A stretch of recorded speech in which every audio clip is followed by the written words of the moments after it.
Dave, welcome to the Freedom Footprint Show. Thank you for joining us. Thank you for having me. Yeah, welcome, Dave. I just posted a thing on Twitter today. The post was, I'm trying to figure out who is the humblest Bitcoiner. There should be an award for the winner to not brag about. And then before the interview, I stumbled upon your webpage, and I think you're a good candidate for this award. Like BitcoinBrains.com, the strongest and best looking Bitcoin entrepreneur in Canada. Yeah. So that is you, I guess. Yeah. Yeah, it's a very important title that I'm very proud to have achieved. And if you look on there, you scroll down just a little bit, you'll notice some testimonials. And the first one there is from Danielle Smith, who is the Premier of Alberta. And this is just, this topic came up as she was on a panel, and the quote's there. She just said, "Dave is very handsome." And so now that the government has said it, I think it's official. Absolutely. And we cannot do anything but agree to this. Like, I mean, who would the other candidates even be? I don't know. But yeah, and it's a fantastic webpage. Elon Musk has said you're definitely the strongest and best looking Bitcoin entrepreneur in Canada. That's something. And then there are pictures of steaks you've eaten here, and they're pretty strong and beautiful too, I would say. Yeah, I've achieved a lot in that area. Good to hear. Alberta famously has some of the best or the best meat in the world, beef specifically, and I miss it constantly. I've been away for a good almost 3 years here, and that's the one specific thing that I definitely miss from Calgary. Other things too, but that in particular. But we can return to that. Dave, can you start by giving us a little introduction to yourself for the benefit of our listeners? Give us TLDR on Dave Bradley. Yeah. So other than being the strongest and best looking Bitcoin entrepreneur in Canada, I got to that point by getting into Bitcoin in 2010. And in 2013, started working full time in the space when I opened a store that was called Bitcoin Brains, which is now my personal brand website and my handle on Twitter and whatnot. So yeah, I think we were like the first or one of the first like physical spaces like that where you could go and it was like an actual little store. You could buy miners and obviously Bitcoin. And there wasn't that much Bitcoin related stuff to sell back then, but we sold all of it. Yeah. And like, the funny thing is I never knew about any of this. I mean, I completely missed the boat from a lot of perspectives. The Bitcoin didn't even seem to really be a thing. I knew a bunch of people who were into Ethereum, and that was the only thing going around the offices in downtown Calgary that I was aware of. But thankfully, I pulled around, and unfortunately, somewhat, I left Calgary before I properly got into Bitcoin. But as I understand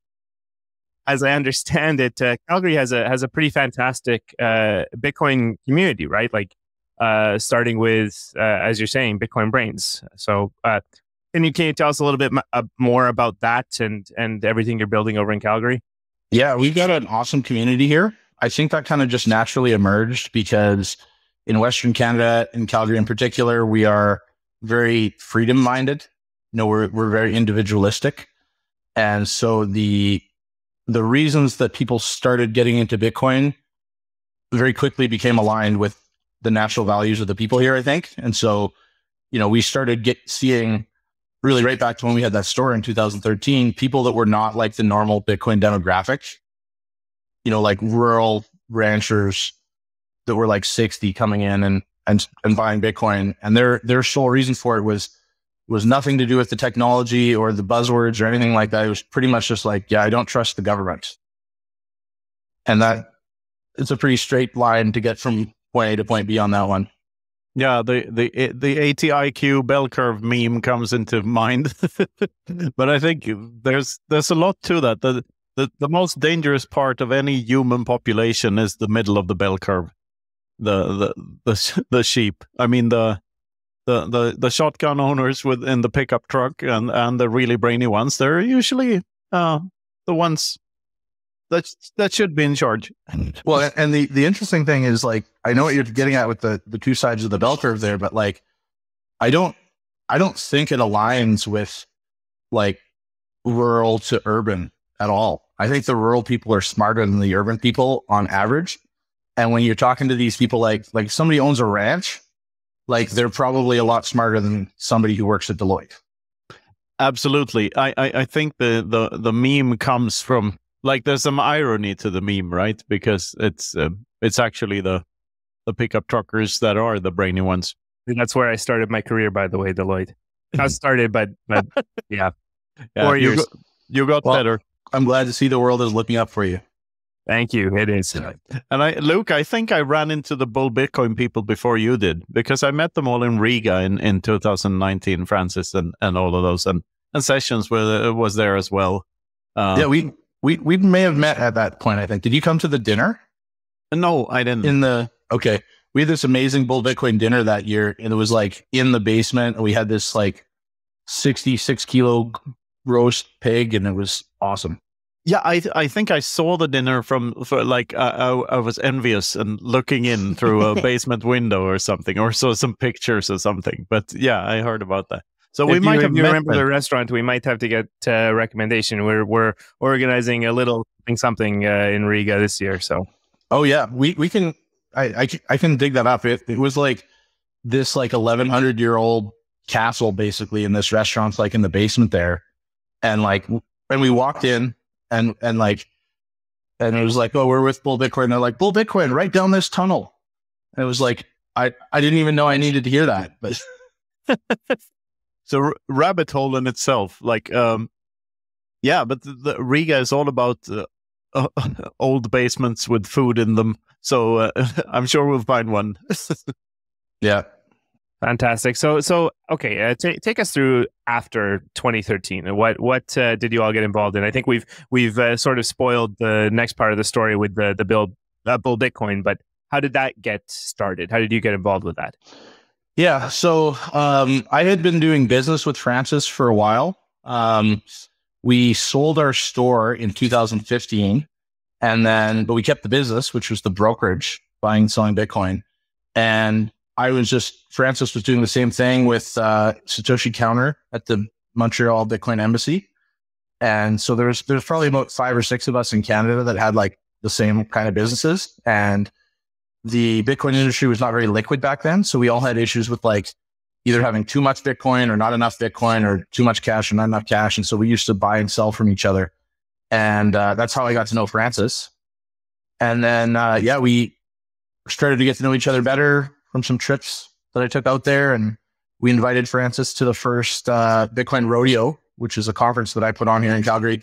First one was in 2018, and we invited Francis to come and speak. And we ended up talking quite a bit. And that was where sort of like the idea for Bull Bitcoin was formed, that we wanted to merge our two companies and create Bull Bitcoin. We originally wanted to get a bunch of other Canadian companies in to create like a super Bitcoin only company, but there was nobody else that was like quite as ideologically aligned at that point yet. And that's where the idea came from. And we founded Bull Bitcoin in 2018. And yeah, it's probably the most advanced Bitcoin platform in the world, I think, at this point. It's legendary for sure, and it's because it's so based. And I mean, it's been having the right ethos from the start. And I love like the old pictures of Francis from his Fiat life when he wears a suit and looks all like that. And now he looks like an insurgent, basically. Yeah, or like I see him as some guerrilla warrior, jungle commando type. Yeah, exactly. Yeah, beast mode. Like, it's fantastic. It's before and after Bitcoin. Yeah. I think Francis is obviously the superpower to Bull Bitcoin, because he's probably like the most hardcore like public Bitcoiner in the world. I think like the guy who would be the last guy going down with the ship, just And I think that comes through in his social media and his communications with the world, and people identify with that, I think. Yeah, we got to have Francis on, Luke. Why haven't we had that yet? We need to talk to him. We will, one thing at a time. It's very difficult to schedule things with Francis. Yeah, but we can wing it. Yeah. Yeah, I can imagine.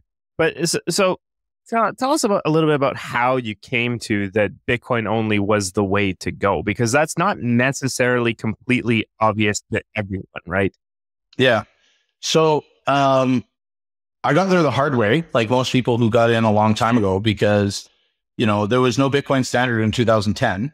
When I got into Bitcoin, most of the talk about like what Bitcoin was and what it was going to be was like a competitor to PayPal. You know what I mean? It was this like revolutionary payment network, censorship resistant, no chargebacks, and not really a lot of talk about like the hard money aspect. There was a little bit that was in there on the Bitcoin talk forums, but like that wasn't really what motivated everyone. And it was years before I really like got the hard money aspect of Bitcoin.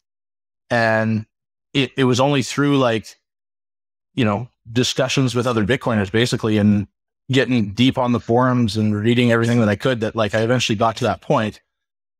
And back then it was, I got in like most Bitcoiners. I was looking for a way to make money. I was looking for more fiat. You know what I mean? And that was like that was like, I guess, the start of the journey. And so, you say, I made a good bet on Bitcoin. Like I think I'm pretty smart about this stuff. And now like I'm going to just like use my big brain and pick the next one. Right. And so yeah, I got into all kinds of shit coins, and some I got lucky on, some I didn't get lucky on. And I don't know whether I would have done better or worse playing roulette, but like it was just a bunch of gambles in retrospect. And when it came down to it, like, I used to be very engaged in the early days of like when ICOs first started coming out, like 2015 kind of area, trying to think of like, what, this has like a really good story. This is like, I can see the logic behind this. And you start talking about the technology and you start talking about the community and all this stuff. And then when it comes down to it at the end of the day, like none of that stuff is actually adding any value, right? They're just like, it's like investing in a tech company, but you don't get any shares. And you just don't get any rights. And I think part of the confusion, and this was probably like where it came from for me early on, is like, if you want to invest in Netflix and you want to log into like your online brokerage account, your E-Trade account, like you're not going to go read the prospectus. You're not going to go like, oh yeah, there's these mountains of disclosure that have happened so that this is fair and above board allegedly and all this stuff. You're going to go in there and you're going to see the ticker and you're going to see maybe a headline and you're going to say, okay, Netflix added subscribers, so I'm going to invest in Netflix. And that's like the extent of the research. And the user experience of logging into your E-Trade account and buying some Netflix is materially similar to the user experience of logging into your Binance and buying some Tron. And if you're just reading headlines, it's not much different, right? But at the underlying level, when you buy Netflix shares, you own a part of the company. And that was the disconnect that like the whole early sort of altcoin community didn't see. And like, yeah, I think I got there from like dabbling in it myself and like getting burned and like seeing people that I know get burned. And, it's the hot stove is a very good teacher. Yeah, completely understandable. This echoes what I was experiencing a little bit later, the 2017 run. But like, as I was saying, the whole thing was guys would buy these Ethereum mining rigs in their garage, and that was the thing going on. And yeah, I really had no idea there was something like that, like a Bitcoin, an actual Bitcoin community in Calgary, and I wish I'd known. So my next question is for our listeners who aren't aware. I've told a little bit about my story. I left Canada not entirely because of everything going on with Trudeau and the economic climate, but that was definitely a factor. And I felt better immediately getting out of industries dominated by oil and gas, and therefore regulatory issues that created incredible job insecurity for people earlier on in their career. But I haven't gone into too much detail in the background of all that. So Can you explain your perspective on everything that's gone on politically over the last 10 years or so? Yeah, I mean, so at the start of 2020, I reread the book Atlas Shrugged. I had read it when I was 18, didn't quite get it. Reread it at the start of 2020, and it scared the shit out of me. Like, it's exactly what's going on right now. It is a capture of the entire economy by forces that have nothing to do with what's good for anyone involved. So the communists, the globalists, whatever you want to call them, are taking a larger and larger percentage of our economy. And in Canada, we're ahead of the curve in that area, in that, we've got a government that is very comfortable being totalitarian here. And we're in this weird situation where, like, Justin Trudeau was elected with like something like 30% of the vote, which was less than his competitors. But the way our system works, he was elected anyway. The election was over, noted, like, importantly, before polls had closed in Western Canada. So we didn't even really get a say.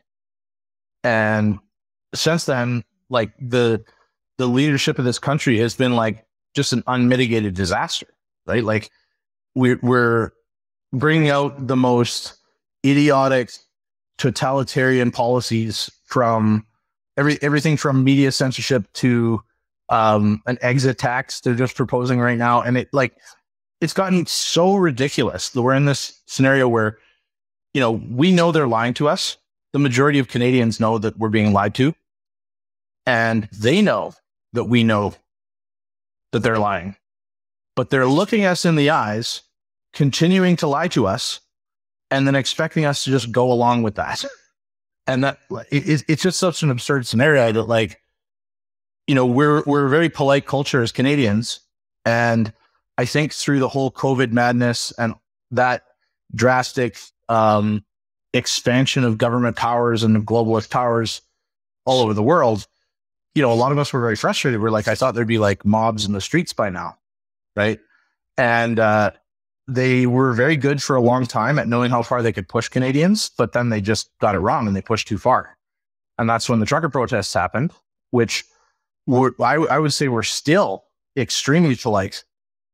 That would have been a very different scene if those truckers would have showed up with guns, right? And the gap between those two choices is massive, and they didn't do that. They respected our federalism here, even though I don't believe it deserves that respect. And they respected the law and, just made a show of solidarity that the government really couldn't ignore anymore. And I think Canada is like, we're almost like the canary in the coal mine for the globalists to see how far they can push people in a lot of ways. I think they're coming with another push. Like this is my own homegrown conspiracy theory, is that the whole plastic straw thing was like, because obviously, like, you obviously can't make straws out of paper, right? Like, everybody knows that, right? Like, and yet somehow this 5-year-old video of a turtle with a straw stuck up its nose surfaces gets extremely viral, and then every restaurant and bar in the world has paper straws within 2 weeks. It's like, where was the paper straw manufacturing infrastructure? Why did that exist? Yeah, that was so weird. That is, and like, some people even think it's, gonna change the climate that we're using paper straws. And it's like, a 4-year-old can figure out that that's a lie. Yeah. It's so bizarre. It's like a medal of honor for the virtue signaling class. Where, like, they want to have the lowest effort level of virtue signaling that they can, where they're just like, you know what? I am willing to suffer through this awful experience of sucking paper in with my drink. Yeah. And therefore I am more virtuous, right? And so, but that said, like, I think, like, it's suspicious to me that came out of nowhere, and that, like, they were actually able to have that many paper straws ready.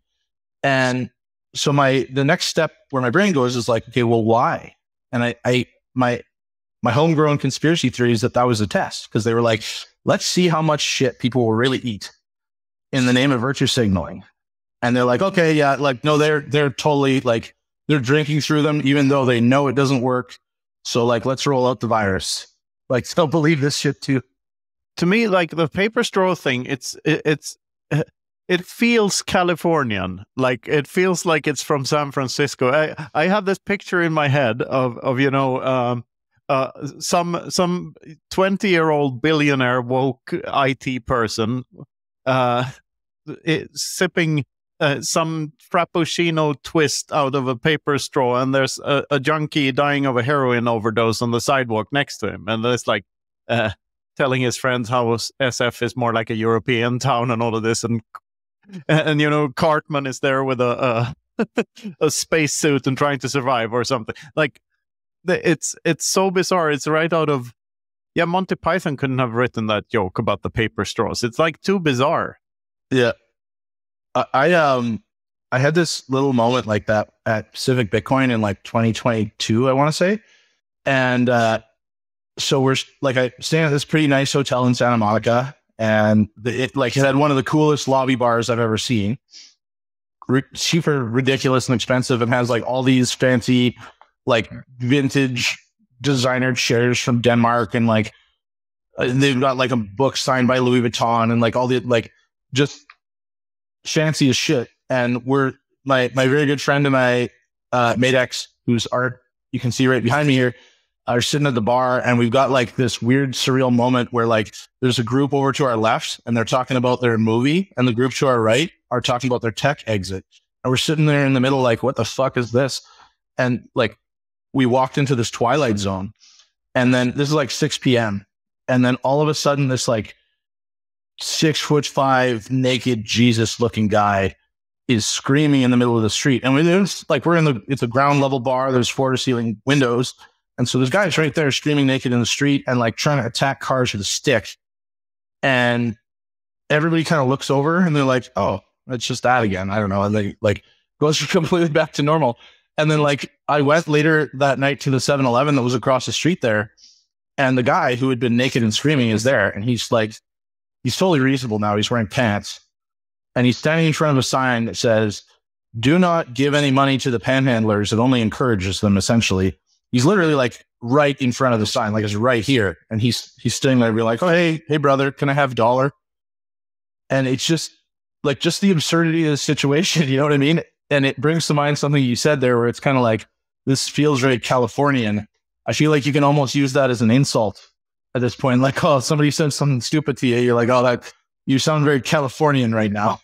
Yeah, I have a similar experience, but it has nothing to do with this, junkies dying on the street or Californian or anything. But this was in my tall ship sailing days, where, I used to work on a tall ship that had high school students on board. And at this particular time, we were in Barcelona, and there's around the 30 or 40 kids, mostly like 16-year-old girls in school uniforms, and we're taking them to see a concert in some church, a nice little event, just after dinner. And they're walking up La Rambla, which is like the big street walking street in Barcelona. And all of a sudden, there's a naked guy with tattoos all over him. So has blue, what looks like underwear, but he's really just butt naked with a piercing in his dick, and they aren't real underpants. They're tattooed on him. And they just walk past him, but they're so busy talking about, after dinner, just giggling and talking about their little problems, so that none of them notice this naked guy just walking a meter from them, because they're all in their own little bubble. And there's something there. I have to say, it's very cool that you're able to start stories with, in my tall ship sailing days. Yeah, not many people can do that. I might start doing that, and then just leading on to unrelated stories. Yeah, it works. You should try it sometimes. Sounds like a good plan. So maybe for some more context on this. So we, by the way, back to the truckers a little bit. We had BJ Dichter on, and he explained kind of the whole inside story with that.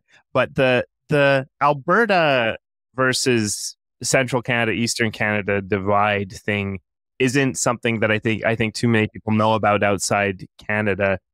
Can you give a little bit of your perspective on how this has played out over the last 10 years that Ottawa, the Canadian federal government, has really had it out for the Western Canada, the oil producing provinces and all that, because it's really something. What's your perspective on that? Yes. I mean, I don't think people really understand how big and diverse Canada is, because if you were to put this into like a European context, like it's more like if you were to say, you've got somebody living in Lisbon, and then you've got somebody living in Istanbul, and those that would all be within Canada. That'd be like within a small part of Canada. And at the same time, we have like 1/10 of the population density. And so we are really geographically and culturally diverse. And there's a huge, huge difference. You know what I mean? The difference between BC, Quebec, Ontario, the Maritimes, and the Prairies, like those are all very distinct regions. And, some of us get along better than others. And it's interesting because, Quebec is obviously singled out as the most distinct culture in Canada. And I think there's some truth to that because of the language, if nothing else. And they obviously had their separation efforts in the early 90s. And, I can identify with that. I can see why they would want to do that. And I can also see why they wanted to stay, because the result of those separation efforts was a change in the way that money is distributed from the provinces to the federal government and then back to the provinces. And the result has essentially been, for the last, now I guess we're at 33 years since the first referendum. The result is, for those 33 years, Alberta has essentially been paying Quebec to stay in Canada. And we have this system where we have what is called have provinces and have not provinces. And for the most part, Quebec and the Maritimes have always been in the have not provinces. Alberta has always been in the have provinces. The other ones kind of fluctuate back and forth. And the result is that when you're in a have province, you pay more. And when you're in a have not province, you receive more. And the result has been just a massive, incredible, astonishing transfer of wealth from Western Canada to Eastern Canada over the last 30 years. And it's hundreds of billions of dollars. It's the majority of the spending that is happening in Eastern Canada. I had this dinner with some friends in Montreal who were very, very politically active. One of them was an active politician that was well known. And I was talking about this very issue, and they didn't really see it as that big of a problem. And then we decided, I was like, look, we'll look it up. I'll show you how big of a problem it is. And when we looked it up, 40% of the spending for the province of Quebec was paid for by the province of Alberta. And at the same time, we're receiving, we get less money. And in some ways, that's a good thing. If the government's going to do less stuff, that's probably good for everyone. But we're at a point where it's not that they're doing less stuff. They're doing stuff to actively, they're trying to destroy our economy here. They're trying to destroy the energy industry, which is really what has paid for this entire 30 years of spending, is the Alberta energy industry has paid for the entire country. And now we've got the Trudeau government who's, blocking pipelines. We need 3 pipelines 10 years ago. And it's almost impossible to get one of those built. Not due to environmental concerns, not due to climate change, because it doesn't change how much oil gets produced. It doesn't change how much oil gets shipped. It just changes how it gets shipped and how much it costs to get shipped. And so we're in this spot where, the parallels to the American Revolution are very real, where we have taxation without representation. We're not important in the political picture for the country as a whole, because we can vote one way entirely and that party can lose, and we can be subjected to, 4 more years of the federal government in Ottawa just looting our province and sending all of the wealth to the rest of the province. And so we've got this, like, this is obviously a sore spot for some of us in Alberta. And at the same time, we've got this cultural divide. And in a strange way, I actually, like, I've spent a lot of time in Eastern Canada, especially Montreal, and I don't feel a huge cultural divide actually between Albertans and Quebecois in a strange way. Even though we're very culturally different, we're actually quite the same in the fact that mostly we have the same values and we want the same things. I think Quebec and Alberta would be great neighbors, you know, in different countries. I feel a much bigger disconnect from Ontario, from Toronto in particular. And anytime I'm in Toronto, I feel like it's like I'm in a twilight zone. It's just a weird place. You know, I went into the bank a few years ago and I was depositing some money, and the teller looks up my account. She can see that I'm from Calgary, and she's like, "Oh, I see you're from Calgary. It must be so nice for you to be here."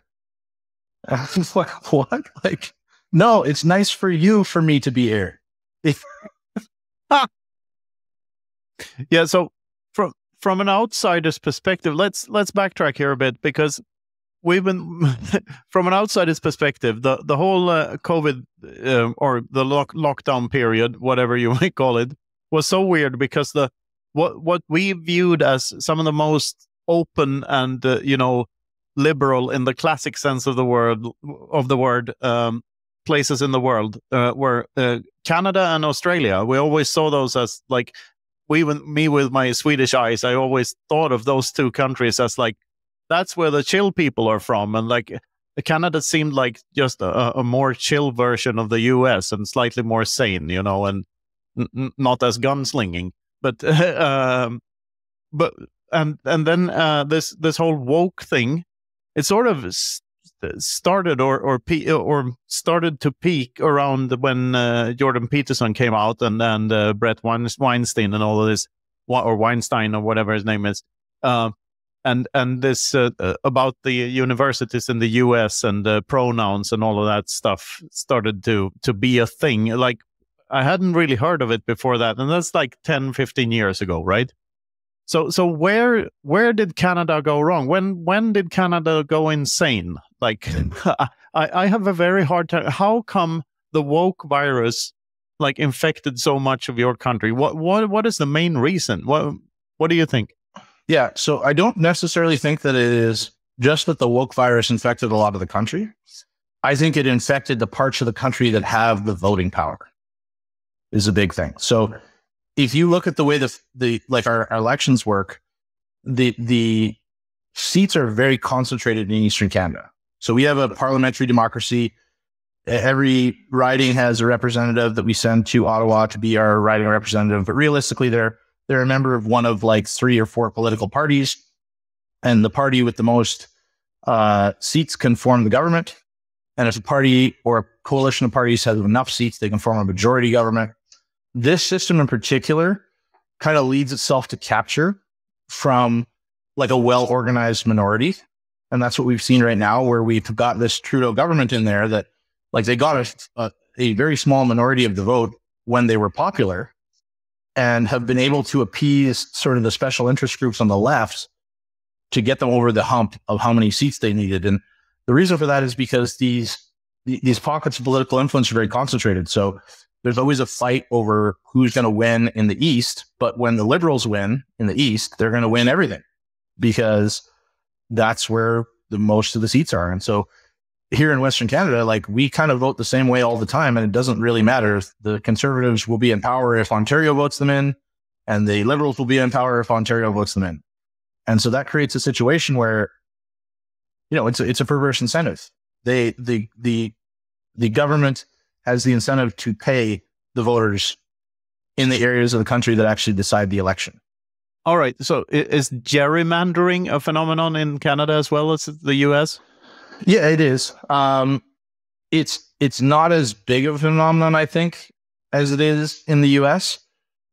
We don't have as many things to vote on. We don't have as many layers of, like, they elect their sheriffs and all kinds of stuff in the US. Our levels of power are a little bit more distinct. And so it's a little bit harder to make a difference in terms of gerrymandering when you're talking at the scale of the country than it is the local scale. But then I'm sure it's still going on. I know like very few people probably have trust in the election system right now. It'd be a pretty irrational move to believe that they're not cheating in some way. That said, I believe both sides are probably cheating. I don't know that one side is much better than the other, but in the spot rate that we're in right now, like all of these politicians are no better than their incentives, like anyone else, right? And so the incentives are right now that our Liberal government, you know, they've lost the middle ground. Like they've been so ridiculous, and all of those shit that they pulled, they trampled it like an old lady with a horse in the trucker protests.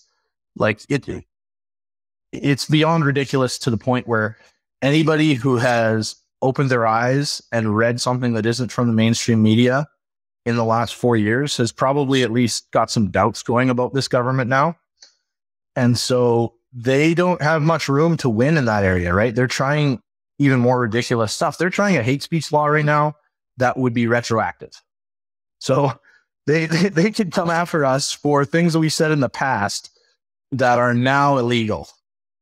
And you know, it's getting like it's just dystopian. It's getting so absurd that there's nothing to be gained from these governments by coming to the rational discussion. All that they can do is pander to the lowest level of talking points, and you know that kind of stuff is starting to run out. I think that kind of like people's appetite to be sold the most ridiculous bullshit is lessening, I think. And we're seeing that with a lot of the like parental rights stuff, with the whole Bud Light marketing campaign that spectacularly failed. We're starting to see, you know, a lot of people who are kind of going along with the whole woke cancer culture because either they wanted to be polite, they wanted to be nice, or they didn't want to get canceled. A lot more people are fed up with that by this point, I think.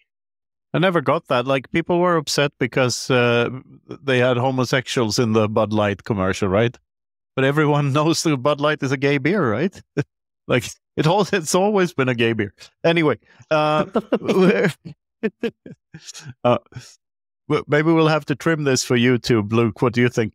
I doubt it. We're fine. So, like the exit tax and the retroactive hate speech law, that's just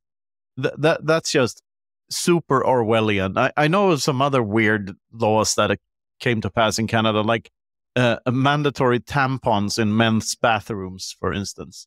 I love that one because that's just here's a very good example. So a friend of mine by the name of Derek Hildebrand, he's the publisher of the Western Standard, which is the largest independent online news outlet in Canada now. And I was at his office recently, and he showed me a tampon that he got in the men's room at Pearson International Airport in Toronto. And he's like, yeah, I got this tampon for my penis, you know? And meanwhile, neither the men's room nor the women's room in Calgary International Airport have tampons.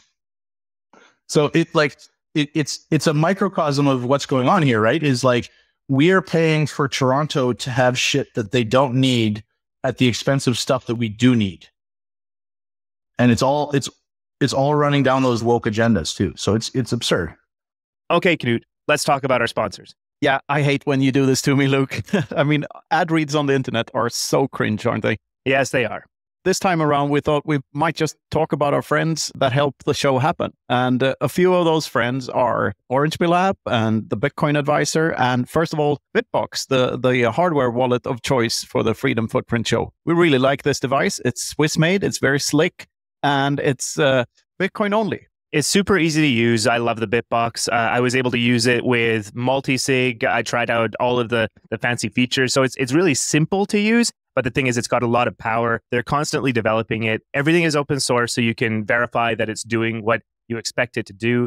They have their own desktop wallet and app that you can control the Bitbox with and sign your transactions and all that, so you're balanced. But you can also use it with other desktop wallets like Sparrow and even others. So yeah, it's great. And the team is fantastic. We've really enjoyed working with them. They're aligned with our ethos, which is really awesome.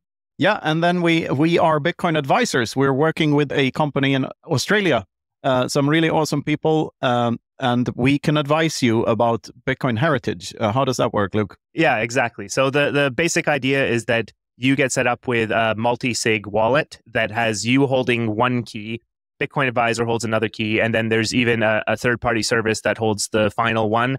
And we were a bit skeptical about this at first, but there really is no way of the two other parties colluding to use your key. And the thing is, you get the peace of mind if you lose your hardware device, your signing device, your seed phrase, whatever. You can go retrieve your funds and you're safe. And the important thing, the big use case is inheritance. What happens after you pass on? And the Bitcoin Advisor is there to fill that role. And even if you don't like us, there are plenty of other Bitcoin advisors to choose from. You can go down the list on the website, find someone you like. But if you want to talk to us, you're welcome to do so. And you can send us a message and book a call.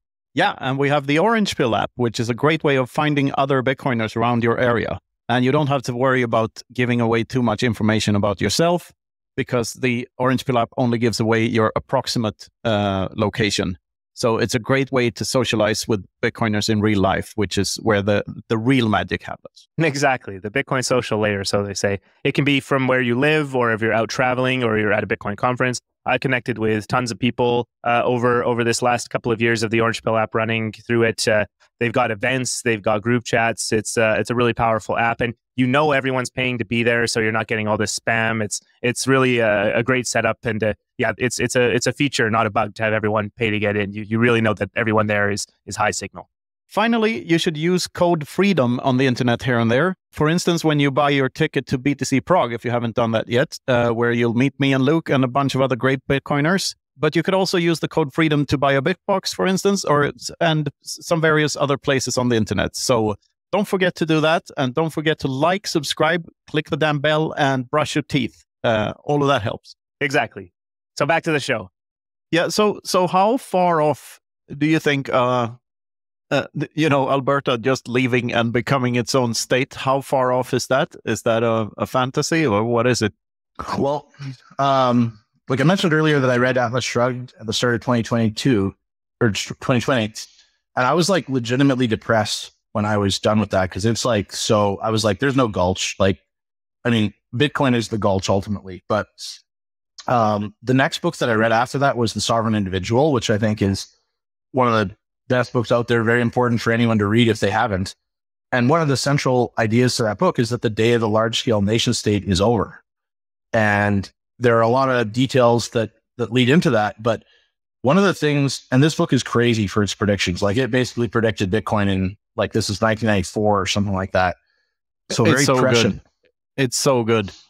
One of the things that it predicted was that Canada would be the first large scale nation state to break apart. And it specifically mentions the cultural divide between Alberta and the rest of the country. And in a lot of ways, like, I think Canada is really ripe for that kind of like balkanization, right? And it's funny because, when Trudeau was reelected 2019, I started like pretty aggressively talking to people that I know well about like separation and Alberta independence. And like almost exclusively, I got the answer, well, that would be nice, but that's unrealistic. And that has shifted. But the funny thing is, one of the biggest arguments that I don't have, like there's no rational argument against, is like, okay, but we have the best hockey team right now. And like, you break up Canada, it's not going to be the best hockey team. But the same is true right now. We've got the Olympics coming up in Paris. There's an interesting case that the best basketball team in the world would be Yugoslavia, if it was a thing right now. And so that's what we have to lose. We have to lose our global hockey dominance. And, I don't think it's worth it. Like, I don't know how you can even weigh that against all the crazy shit that they've got coming. And to like, back to the question, like, I think the more crazy shit they push and the harder Trudeau goes, the more likely it is that he's going to push Alberta into a situation where it's untenable for more people. And that makes the separation more likely. Yeah. And the funny thing about, like, I think this entire situation is like, I'm in the group that has left, but still wants to see the best for Canada. Absolutely. But yeah, like before I left 2021 during the pandemic, there was the entire mood in Calgary was just At least in my circles. And I mean, I might have worked for a consulting company, but like I did work with oil and gas companies mostly. That was pre-trucker protest. And I mean, I'm sure I would have donated to that to gotten my bank account frozen. Like the whole thing is crazy, right? And I mean, orange pill moment for so many people, I think. And well, maybe that's the Bitcoin of it all. What is your perspective on the role of Bitcoin in the future of Canada? I don't really care, but I would love to see Bitcoin have a very important role in the future of Alberta. Awesome answer. So what do you think that's going to look like? I hope it's going to mean that Alberta will be one of the first jurisdictions in the world to openly put Bitcoin on the balance sheet. I wrote an article to that extent a couple of years ago. Our premier, who has endorsed me for my title as the strongest and best looking Bitcoin entrepreneur in Canada, she was a Bitcoiner, and she, with a bunch of us, BCC Sessions and Francis and I, were all on her show. She used to have a radio show, and we went on there talking about Bitcoin, and we all told her, get your coins off Quadriga. Quadriga was an exchange that we had here that drew a white belly up. And she didn't. She lost her coins in Quadriga. So she's like, I don't know what you call that, but like it's a vetted Bitcoiner. Somebody who has lost their coins to an exchange hack is like a real Bitcoiner for sure. And so she is a Bitcoiner. She sees where Bitcoin can add value to Alberta. I think we're in kind of a unique spot also because we've got our energy industry here, and it's a very fragmented energy industry. So we did the math, and the place we're holding the Bitcoin Rodeo, this is last year. This could be different by now, actually. It probably is. The place that we're holding the Bitcoin Rodeo in downtown Calgary, within a 10-block radius of that spot, there are 650 oil companies headquartered. So we have a lot of small oil companies. We have just a really large but fragmented energy industry. And the result of that is that we have a lot of like really good producing oil wells that are in the middle of nowhere, and they can get the oil to market because that's the whole economic basis for the project. But these wells also produce natural gas, and it's a lot harder to get natural gas to market if you don't have a pipeline nearby. And so what they do now is they flare it off. And in Alberta recently, we've got a bunch of companies pretty much spearheaded by a good friend of mine, Steve Barber, Upstream Data, who is installing like little buildings of all these gas sites that burn the gas, generate power, and mine Bitcoin. And so Alberta is like really well positioned to be a leader in that part of the industry.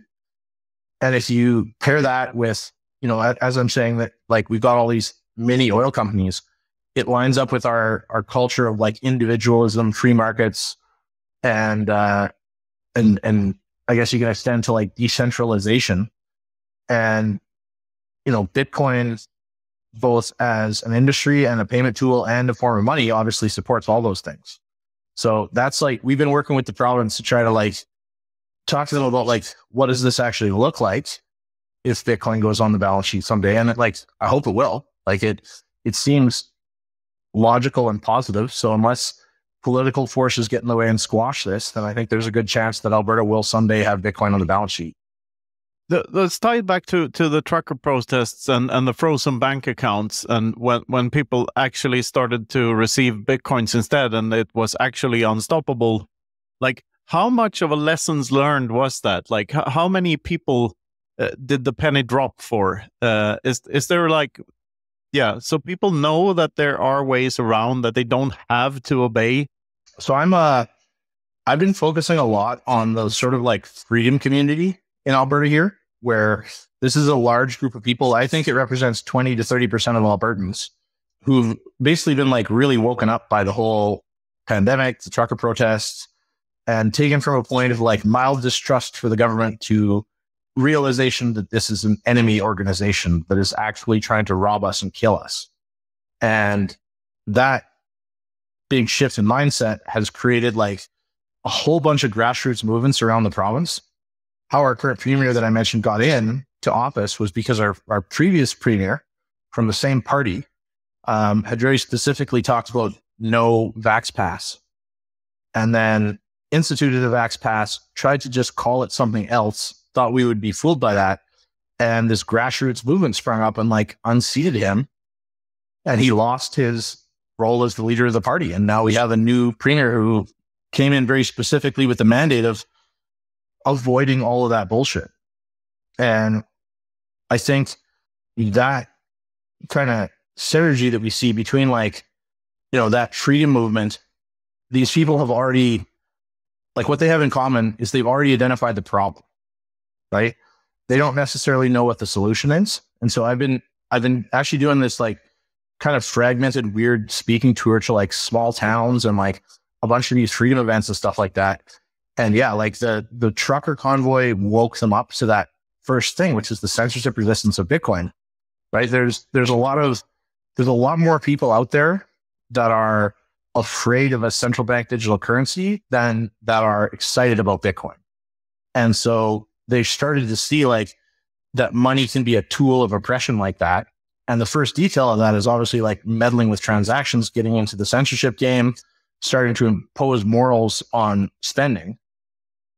And that part I think they get. The next part is that, you know, obviously the government is stealing your time.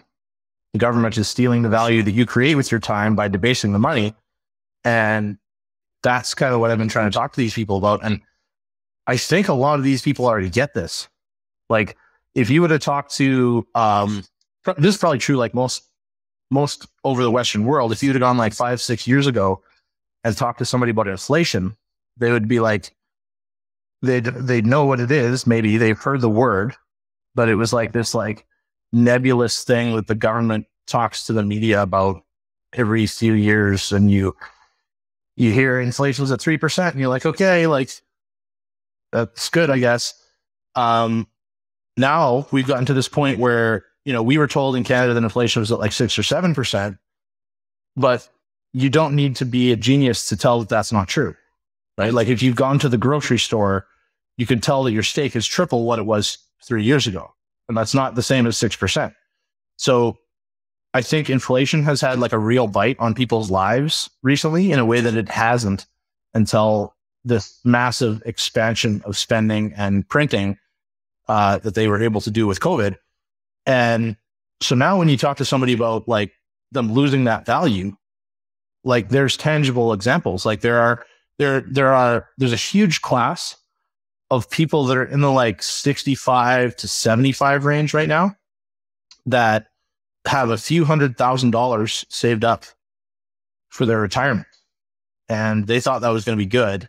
And then they're now realizing that's like wildly inadequate with the spending power that money gives them. And so people are staying in the workforce longer. They're taking bigger risks, which is a crazy symptom that we see. So I'm on the board of a company called Bitcoin Well here in Alberta, another exchange that we buy and sell Bitcoin, run a bunch of Bitcoin ATMs. And a big problem for this company lately has been like these like tax and inheritance and investment scams. You know, there's this massive phone banks calling people saying you need to pay your taxes or we have an investment opportunity or whatever it is. And we do a lot to try to keep people from investing or like not investing, but like giving their money to these scams. And a lot of the time, once we actually catch them and like notice, hey, this money is going to a scam, and we end up talking to the people, a big part of the motivation why people are willing to take these kind of crazy risks is because that they've gotten to that point where they realize my retirement is inadequate. You know, if you got $300,000 left and you suddenly realize I'm going to need $2 million before I can retire at my current lifestyle, the incentive to try to catch something is huge. And so these pains have like, they've gotten to way more people now. Like the number of people globally, and especially in the Western world, who've actually felt the bite of money printing now is like almost everyone. And it's funny because the people who work at Deloitte or the middle of the bell curve, the midbrains, those people tend to be a little bit more isolated from this stuff because they have those jobs like Deloitte, where it's like, for the most part, they don't really produce anything, right? They're there because they've created a structure that allows them to feed off of the money printing spigot, right? Like, how many lawyers and accountants would the world need if not for the government existing? Yeah, I mean, this is so true, and like, this is one of the, if I have one of my latest thoughts about Bitcoin and what it has pointed out to people, like, if you really boil it down, and we're going deep here, so Bitcoin has made it so obvious that money was never anything but information, or at least that it didn't need to be anything but information. And what does that mean? Well, it means it's a part of us. It's an extension of you and your worth to other people. How useful you can be to other people. How valuable other people find you. That is what your money expresses. And you can, through that price system mechanism, you can show the world what you appreciate.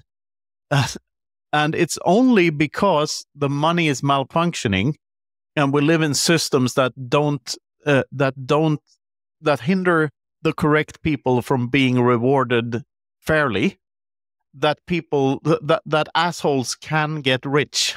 No asshole would be able to be rich in a world where money worked, because you couldn't scam people. You couldn't like, being an asshole wouldn't pay, and being unproductive and being middle of the bell curve and just shoveling money from one account to another wouldn't work on a Bitcoin standard. It's only because the money is malfunctioning that assholes are rich. So, yeah. So I've been, like I mentioned, I've been doing this little speaking tour around Alberta, and the tour has mostly, I've had a few people on it with me because it's been a few different events, but for the most part, we've had a gold guy and a banker. And it's interesting because somebody in the crowd, I think, put this better than I would have been able to. And I think it's almost like the short version of what you were saying there, that I think resonates really well with these crowds, is that, like, what money is supposed to do is create options for you, right? You've performed your task, and now you have all these options. And the problem now is that money, when you perform work and create value, it creates options for you, but it also creates a lot of options for a lot of other people who didn't earn the value. And that creep is getting bigger. And we're to the point where, like, you don't get the majority of the value that you create with your time. You don't get the majority of the options that the value you've provided is supposed to give back to you. And that really distorts society in a really weird way, because that's one of the most fundamental functions of money, is like, the harder you work, the more successful you're supposed to be, right? The more value you provide, the better your life should be, the more value you should get back. And that disconnect has created this incentive where it's like, the incentive is not to create value at all, right? The incentive, if you want the safest way in our current society here anyway, and Luke, this is, I'm sure your path here is, if you want the safest way to receive the most value for yourself, regardless of how much value you've created for others, the safest way is to go down this very sort of like rubber stamped approved path, where you're going to go to a government approved university. You're going to get one of these designations that gives you some letters after your name. And then you're going to go work for a company that does actually nothing except protect companies that do things from the government a little. So it's like, hey, we're like, Deloitte is basically a lube company, right? It's like, let us get in between you and the government and make sure it doesn't hurt that bad. Oh, that's so good. That's the intro right there, Luke. Yeah, and I'll send it to all my old colleagues, and I'll never get a job there again. But I don't want one. No. You know what? So like we got this, we got the conference going on, and we're always looking for sponsors for the conference. And we used to, so we did the Bitcoin Rodeo in 2018. And like I was saying with this whole journey, I went down the path of like, blockchain consulting right around that time, where I was like, and I was getting paid a lot from like law firms and stuff to mostly tell companies they shouldn't do this. But I was involved in a blockchain organization here, and we put on some conferences through this company, and like Deloitte was always one of the big sponsors of the blockchain group. And then when we went back to a Bitcoin only event, they're just like, no. They sponsored Prague, actually, of all things, last year, and their booth, I think, was the emptiest the entire time. It was so completely out of place, and of course, it was all this crypto, blockchain, all this sort of thing. And the thing is, I mean, there are some great people working there, the individuals, right? Many, right?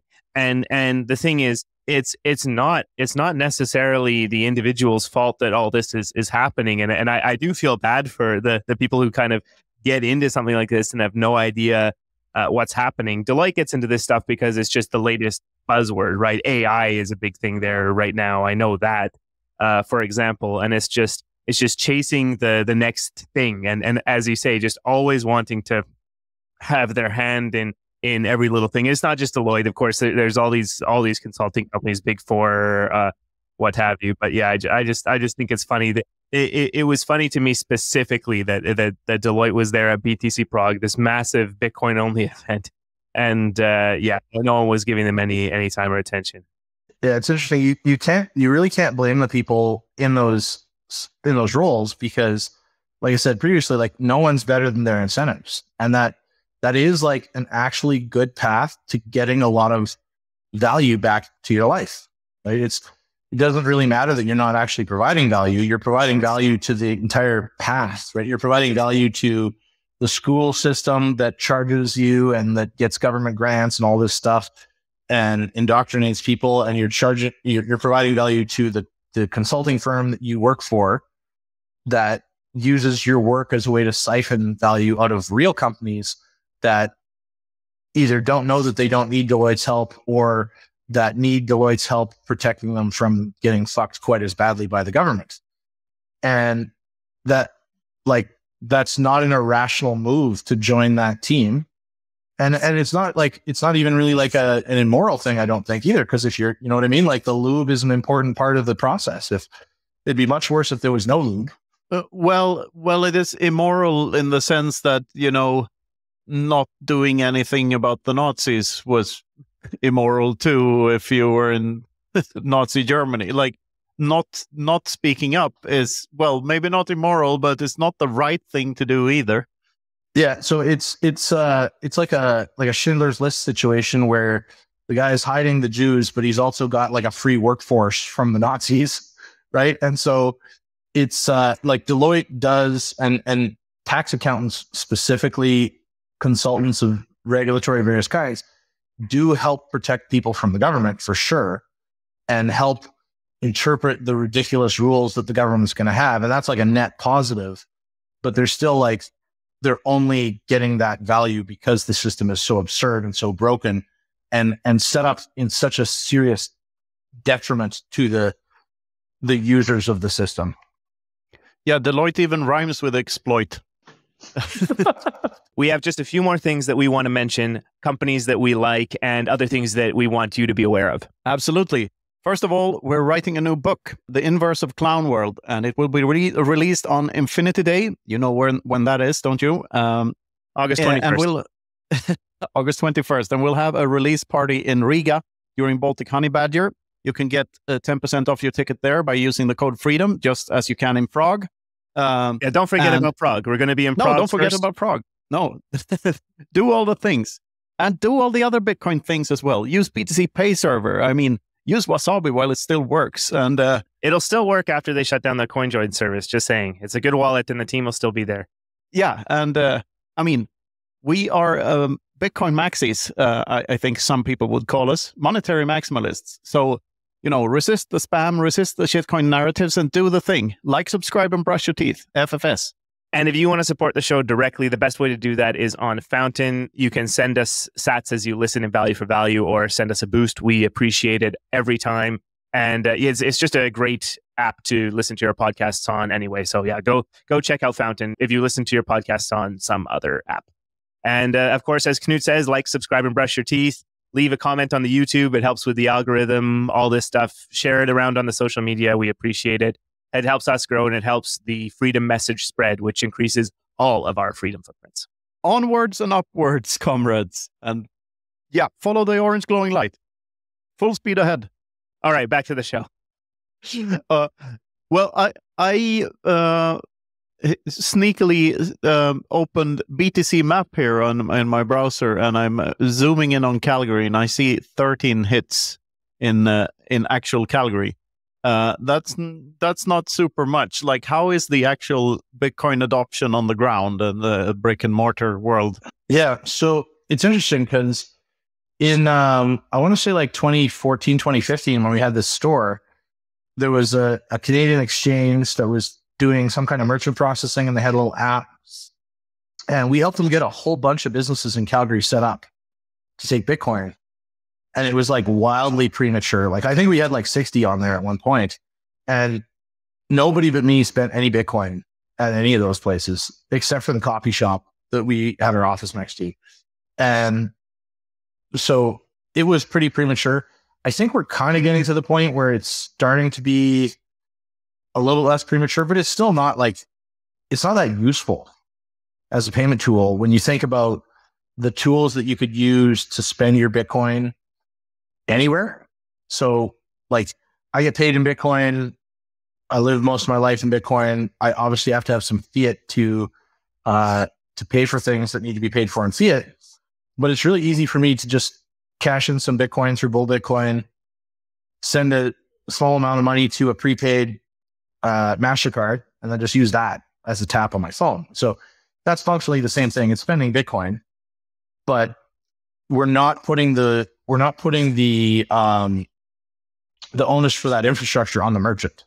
We're putting it on the spender in this case, right? And so both of those things, from like the standpoint of moving Bitcoin from a store of value to a medium of exchange, I think are like equally good. Whether you're spending through like a debit card that you can load with Bitcoin, or you're loading something else with Bitcoin, or buying a gift card from like BitRefill or something like that, they're all kind of the same thing. And I don't think it's that important that the next stage of Bitcoin adoption be retail. Where the retail comes in, I think, is more from the community side. So because it's meaningless to get a coffee shop. Like this is what we were doing back then too, was that like these places could take Bitcoin and it would auto convert all of everything to fiat. And it just became like a slightly worse parallel version of their existing payment infrastructure.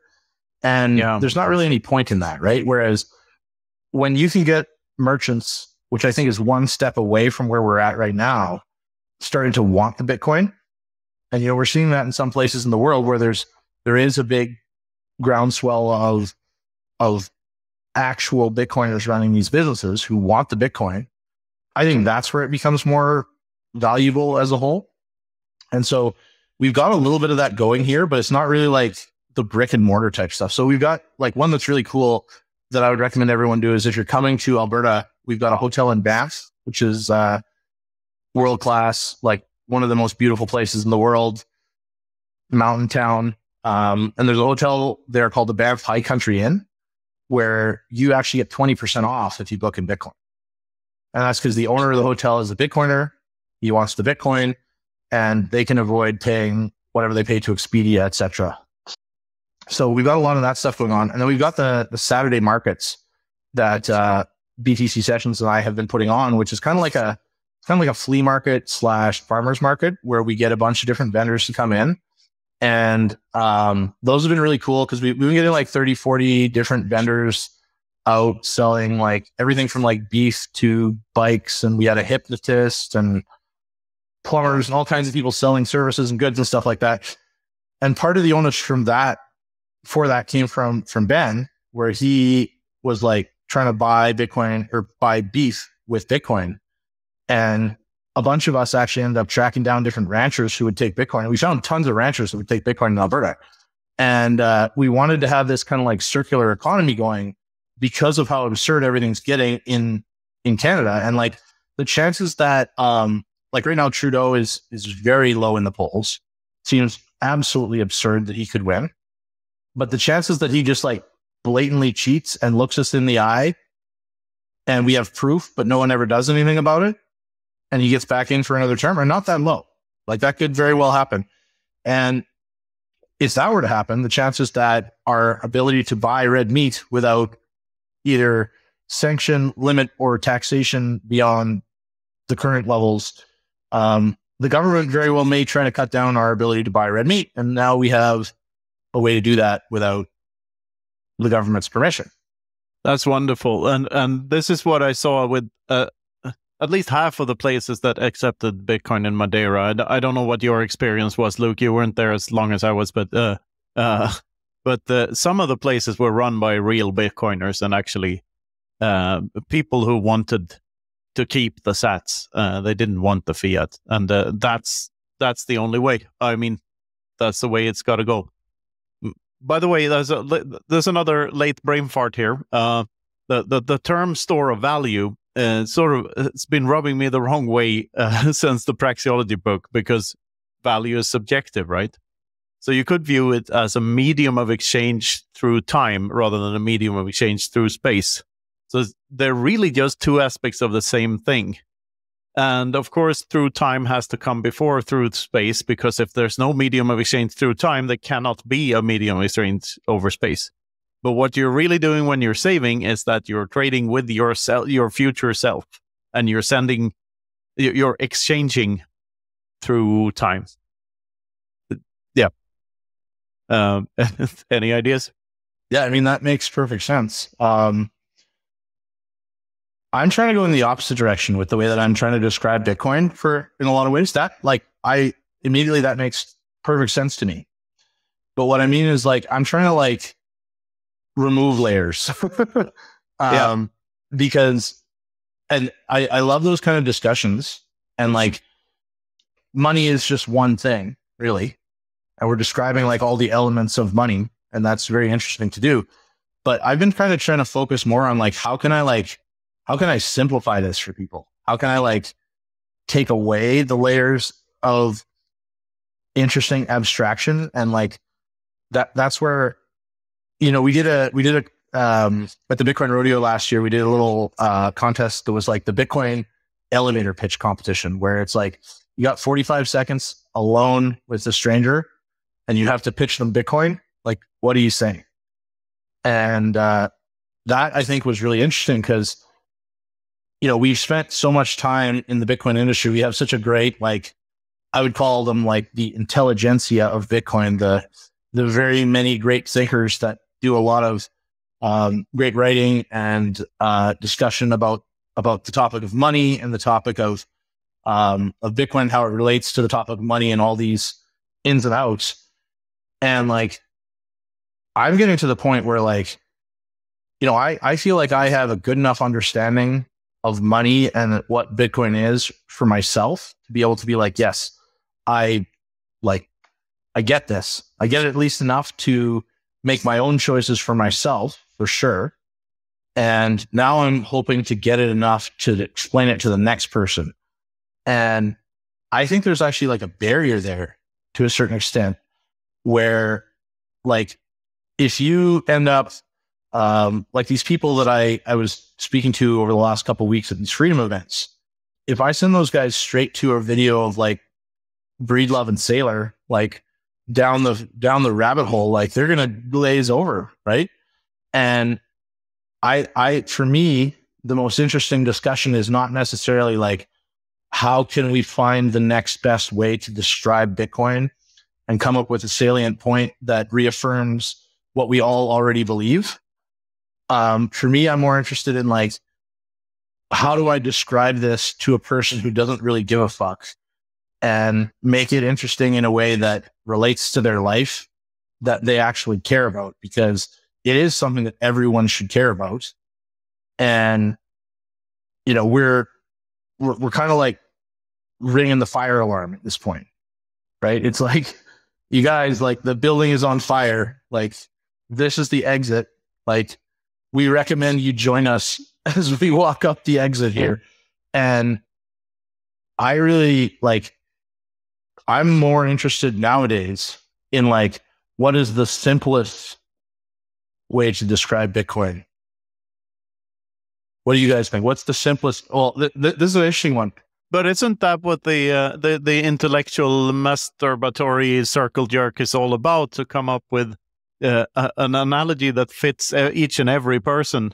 Like, I think Greg Sage said a great thing when there were all these analogies, but Bitcoin is this and Bitcoin is that, and he just tweeted Bitcoin is a potato, and like without an explanation. And I guess you can shoehorn something into making it into a potato, but like, underground and growing and stuff. But still, I at the end of the day, I think why we do the intellectual, the mental gymnastics is the correct term. The mental exercise. It's to be better at communicating with people, and I think what's more important than communicating Bitcoin is communicating the problem, and especially inflation, because I think most people think that inflation is a natural phenomenon, and they don't know that it's created by some asshole. Like, and so they have no clue. Like, it's not natural at all. In a natural, like, so asking the simple questions, like, if you practice something, do you get better at it or worse? And yeah, of course you get better. So why are prices increasing? Like, it's that simple. Like, why do people in the public sector pay taxes? Why? Like, the really simple questions. And like, come up with a good answer. Please answer me why people in the public sector pay taxes and why prices go up. Yes, I'm listening. Yeah. I'm all ears. Like, that's the thing. Yeah, I think you're right with the, like, questions are super useful. And like I was saying, these sort of freedom groups are kind of people who have mostly identified the problem, but they don't really, like, they've identified the problem is that they don't trust the government and that they know the government is doing bad stuff to them. They don't necessarily know all of what the government is doing and how that's affecting them. And I think those kind of questions are pretty important. And the simple ones like that really resonate, I've found too, where it's just like, do you trust the government? Like, almost everyone in the world is going to say no to that. Yeah. And like a large majority of people worldwide will say, no, I don't trust the government. And then it's like, okay, well, do you think they're going to keep printing money? Like, of course. Like, yeah, everyone's going to say, yes, they're going to keep printing money. And then it's like, where does the money come from? And why do we even pay taxes if they can print money? Like, that's another basic question. Why both? Why not one or the other?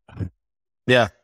And it's really just this, like, I don't know where this came up recently, but I saw a little clip of that famous JFK quote of, like, ask not what you can do for your country can do for you, but what you can do for your country. And like, it's crazy that that's like positioned as this very inspiring thing. Cause it's just like, nobody was like, why?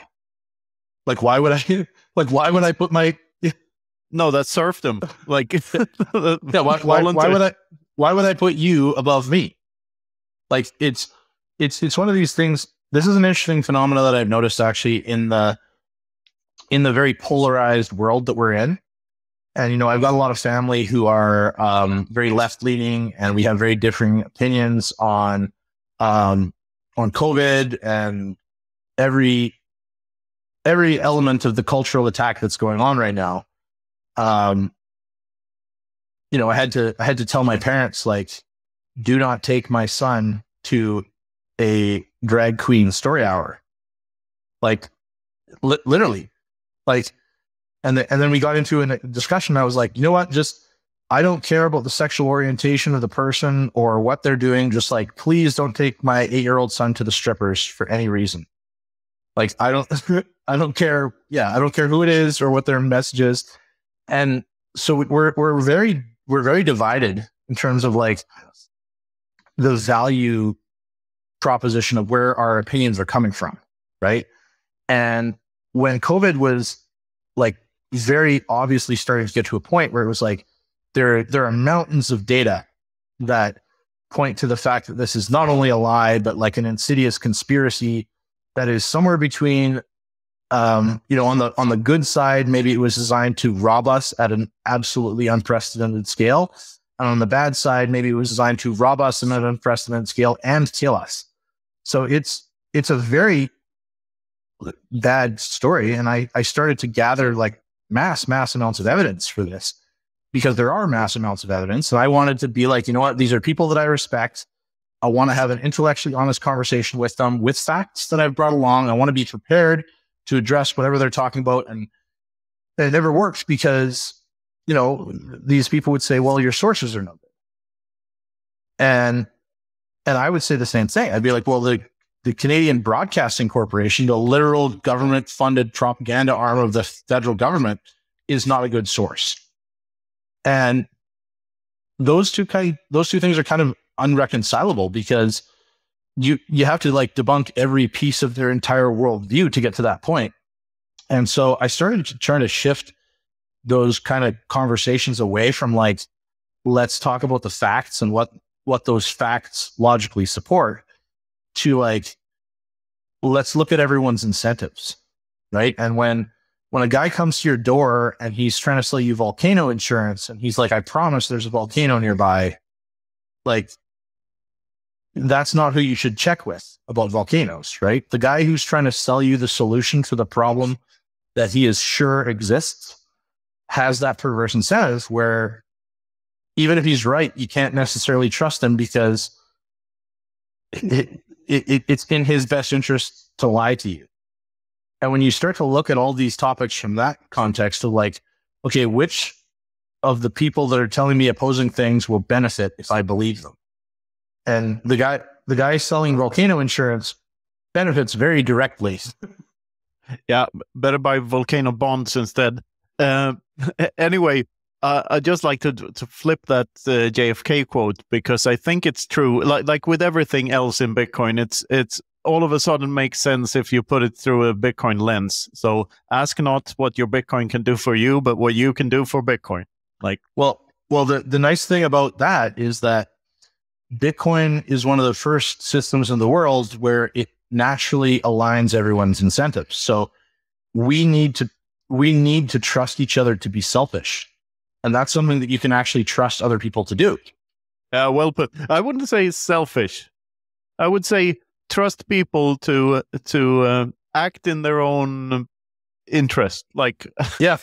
Well, so selfishness is portrayed as negative, right? But then at the same time, you've got the like, put on your own oxygen mask before you help anyone else type thing, right? And I think that is a phenomenon that is wildly underappreciated in our society that has, right? Like when you think about ask not what you can do for your, like what your country can do for you, what you can do for your country, like that's communism. That's just that's just straight up communism from the single pillar of hope from the fight against communism in the world at the time. He's literally standing up there as the leader of the free world during the Cold War and espousing communism, and no one called him on it. So this idea that like selfishness is bad and that we should have the greater good in mind has been pressured into us really over the last, like that whole time, we're going back 70 years, 80 years to the point where they started to really demonize and vilify the idea of individualism.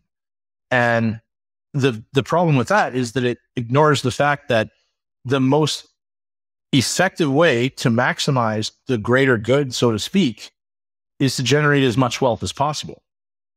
And the best way to do that is to align everyone's incentives, have everyone working for their own interests.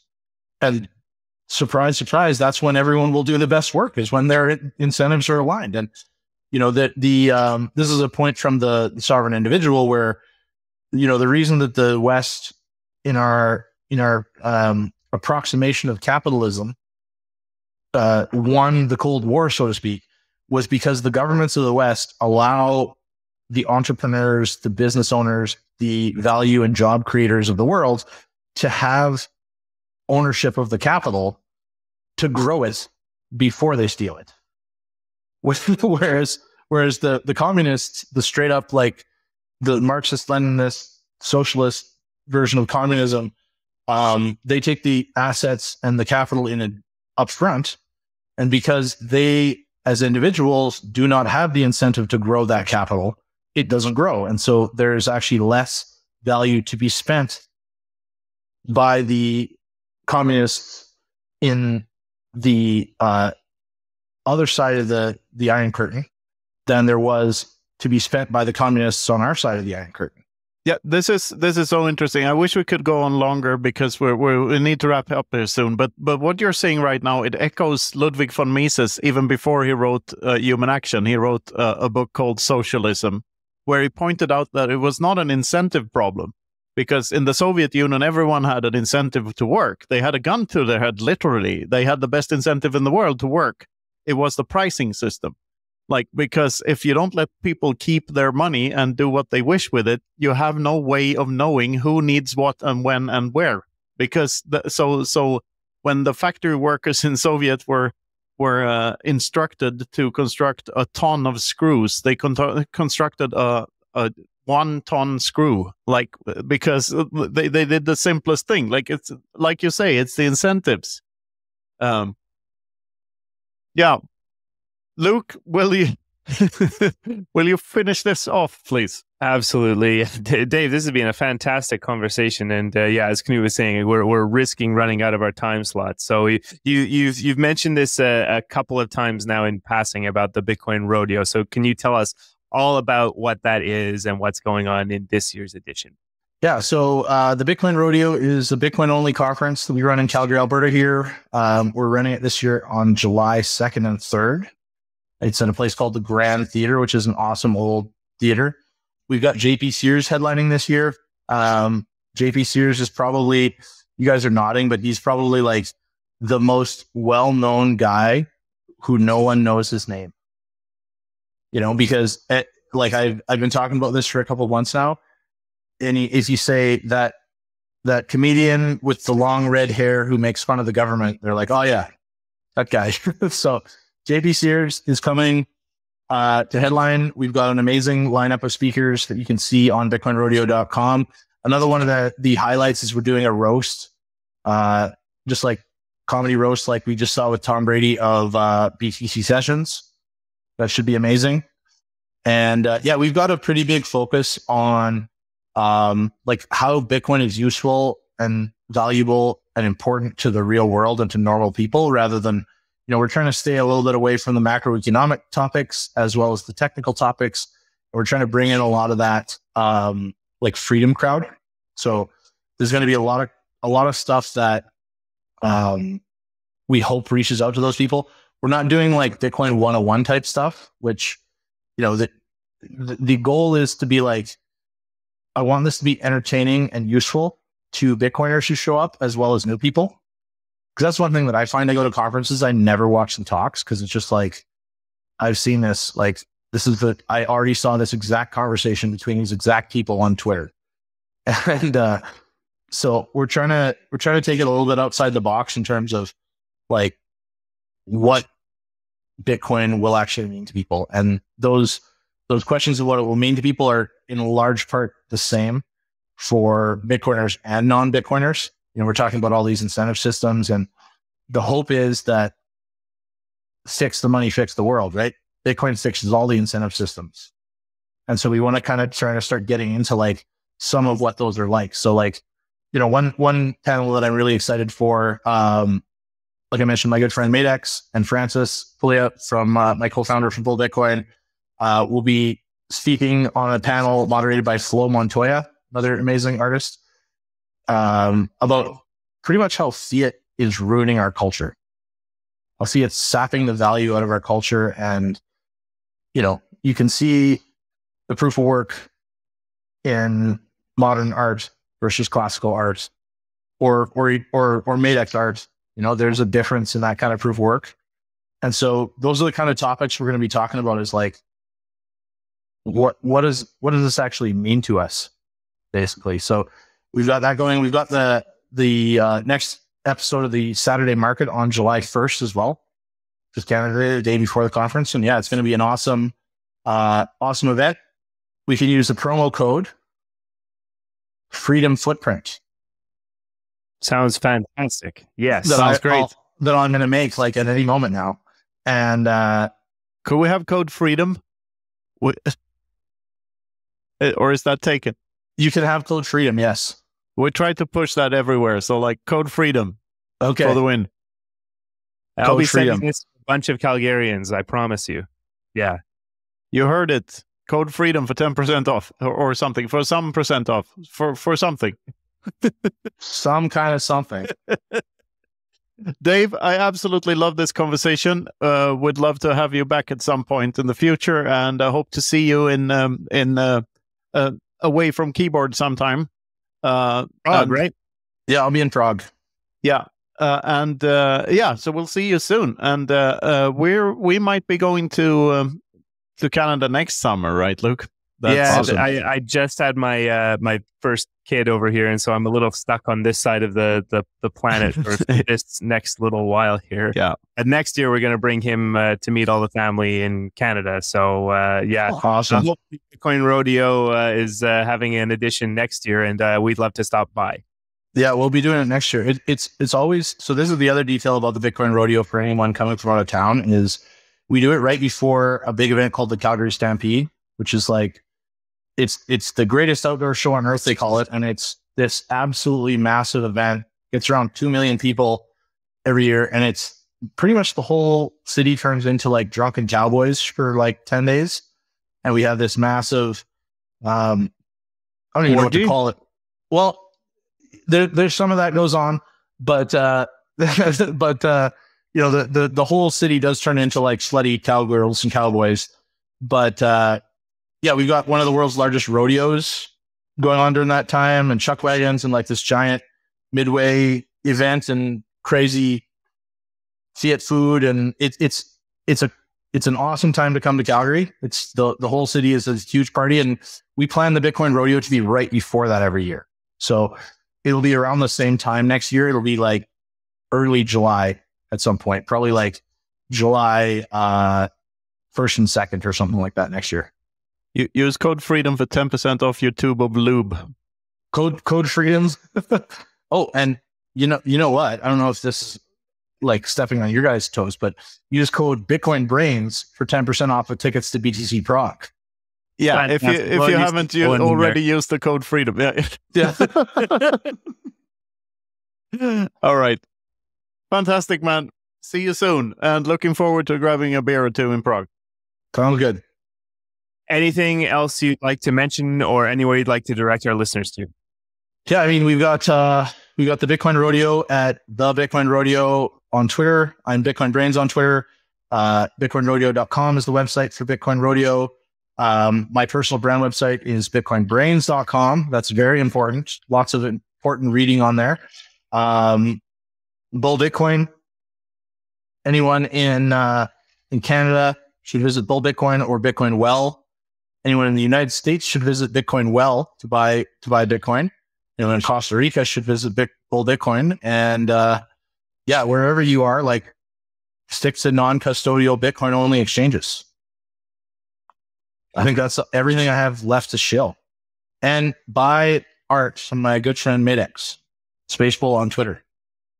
Absolutely perfect ending. So, Dave, thanks so much. This was fantastic, and as Knut said, looking forward to next time. So, thanks for having me. This has been the Freedom Footprint Show. Thanks for listening. All right, thanks a lot for watching this episode of the Freedom Footprint Show. We hope you liked it. Leave us a comment or reply to the release thread on social media. Share it around. We appreciate all that. Let us know what you think. Start the conversation. All that. And don't forget to check out our sponsors. This is Bitbox, Orange Pill app, and the Bitcoin Advisor. You've heard us talk about this during the episode. Just go check them out. We're going to be in Prague here. Make sure to use code Freedom on your tickets if you haven't bought them yet. We'll also be in Riga when we release our new book, Bitcoin: The Inverse of Clown World. So looking forward to all that. And yeah, thanks for joining us on the Freedom Footprint Show. And we'll see you next time. We certainly will. Onwards and upwards, comrades. Follow the orange glowing light.